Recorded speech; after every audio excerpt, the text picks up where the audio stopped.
INA Podcast.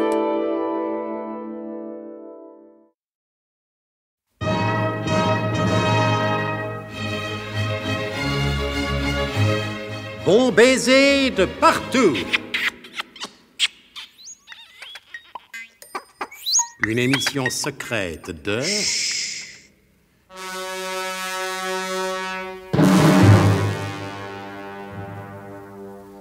Donc, poursuivant sa gigantesque manœuvre d'intoxication, le colonel Hubert de Guerlas, après avoir présidé à l'installation d'une fausse vraie base biglothronique à Saint-Paul-de-Kerguelen, va superviser l'implantation de la vraie fausse base à Moudjaflik, qui se trouve, comme nul ne l'ignore, à quelques portées de traîneau à chiens de Reykjavik en Islande. Et alors, Foderch Raphaël alias B14 et frère jumeau numéro 2 de Foderch Jules alias B12. Comment ça va-t-il, physiquement et moralement? À vos ordres, mon colonel. Voilà une réponse digne d'un subordonné spécialement affecté à un poste de confiance du Grand Nord. Et qui présente toutes les apparences de l'être, profondément, mon colonel. Alors, Nicolas, n'exagérons rien. Bien sûr, cette région de l'Islande n'a qu'un lointain rapport avec les riantes vallées de l'Helvétie, ni l'éclat de ses lanternes luxuriantes. Je comprends. Mais c'est quand même grandiosement nordique.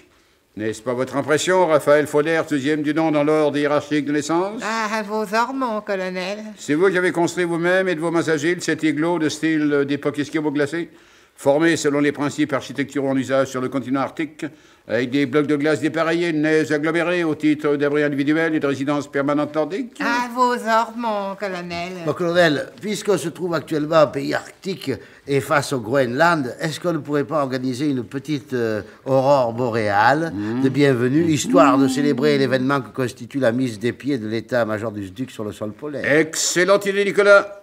Je ne vous demande pas si la chose est possible ou pas. Foderch Raphaël, frère jumeau alias numéro 2. À vos ordres, mon colonel. Alors, exécution immédiate et sans délai. C'est un ordre.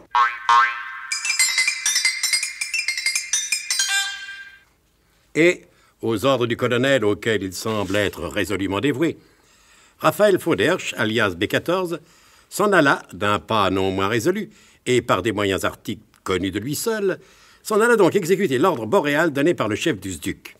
Et, quelques instants plus tard... Voilà, je vais essayer de faire mes exclamations Remarquable. par le nez, mais je suis enrhumé. Conforme et strictement réglementaire. Ah oui, Hein?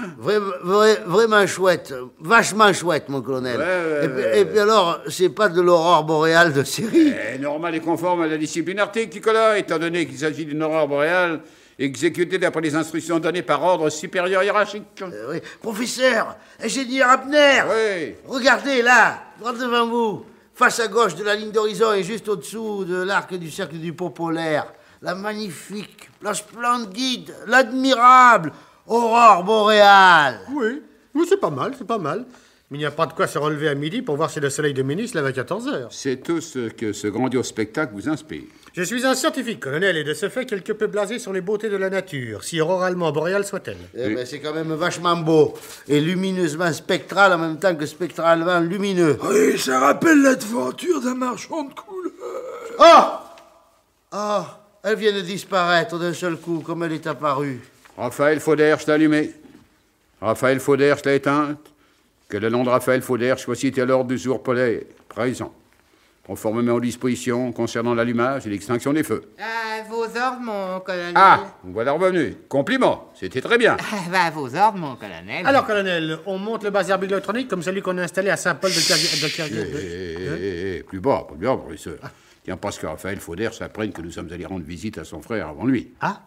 Et peut-on savoir pour quelle raison? Raison d'État. La raison d'État n'est pas toujours la meilleure, colonel. La raison scientifique ne donne pas toujours les meilleurs résultats, professeur. Possible, les effets militaires ne sont pas toujours du même tissu que celui des causes qui les a motivés, Pas colonel. plus que le comportement de certains scientifiques, et je parle au singulier, est fait de la même étoffe que celle dans laquelle se drape un gentleman digne de ce nom, professeur.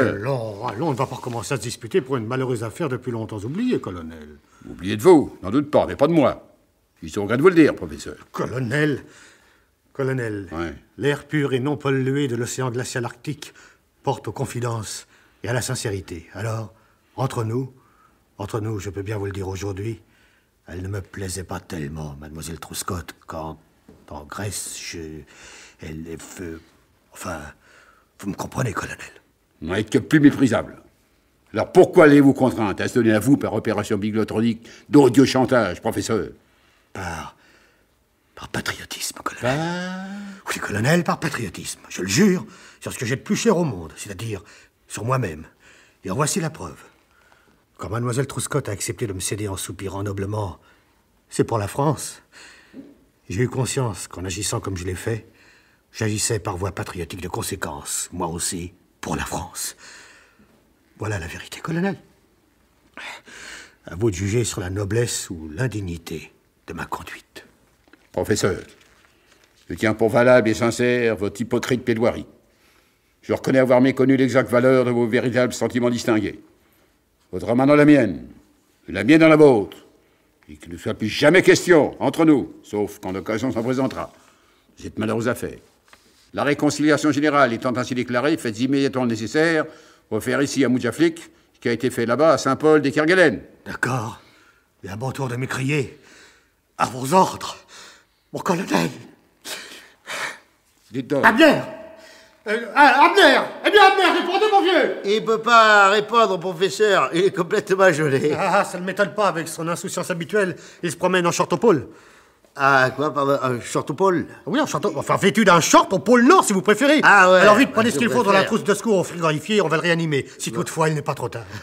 Non, mais il y a erreur sur la cause, professeur. Comment? Si je vous ai dit qu'il est complètement gelé, c'est qu'il est bourré à zéro. m'étonne Pour pas, avoir ici. absorbé je ne sais combien de verres de rhum et d'alcool à 90 à lui tout seul pour se réchauffer. Ah bon, bah j'aime mieux ça. Alors en ce cas, je vais prendre personnellement la direction des opérations. Et dites, il était tellement... Hop! Allez hop, tout le monde sur la glace, au boulot! Immédiatement et tout de suite! Sinon plus tôt! Et, avec une fébrilité toute relative, eu égard à la température qui se comportait avec une écœurante bassesse, il fut fait dans le même temps, à Moudjaflik, ce qui avait été fait précédemment à Saint-Paul de Kerguelen. Voilà, colonel! Raclé, bricolé, colmaté, tout marche, tout fonctionne, elle va comme ça peut, on peut se tirer, c'est achevé. Un instant. Raphaël Fauderche, alias B14. À vos ordres, mon colonel. Alias 14, Fauderche, B. Raphaël.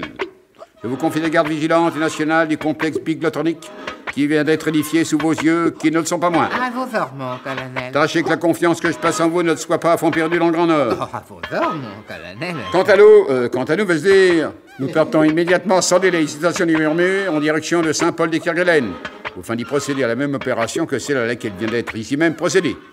Avez-vous un message personnel à transmettre à votre frère Jules B12, alias Fauderche? Oui, mon colonel. La teneur de ce message? À vos ordres, mon colonel. Mais à peine le colonel et ses compagnons avaient-ils le dos tourné que Raphaël Fauderche se précipita à l'intérieur de son igloo de style d'époque esquimau-glacé. À vos ordres, mon colonel, et allez donc. Et comment que j'ai un message personnel à y transmettre à mon Jules de Franzin, et tout de suite même que je vais y transmettre personnellement. À nous, le téléphone arc-en-ciel, voyons. À part quelques engelures, mon talkie whisky n'a pas l'air d'avoir souffert du froid. Il n'y a plus qu'à se brancher sur la longueur d'onde trouble convenue.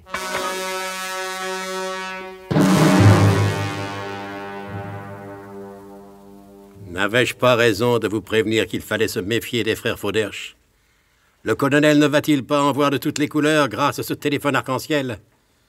Vous le saurez, du moins j'espère, dès les prochains épisodes de notre grand feuilleton d'espionnage polaire, Bon baiser de partout. C'était Bon baiser de partout. Une émission secrète de... Pierre Dac et Louis Rognoni. Avec Maurice Chevitte, Pierre Dac, Claude Dassay, Paul Prébois, Alain Roland, Jean Rougerie. Décryptage et mise en code, Jean-Wilfried Garrett.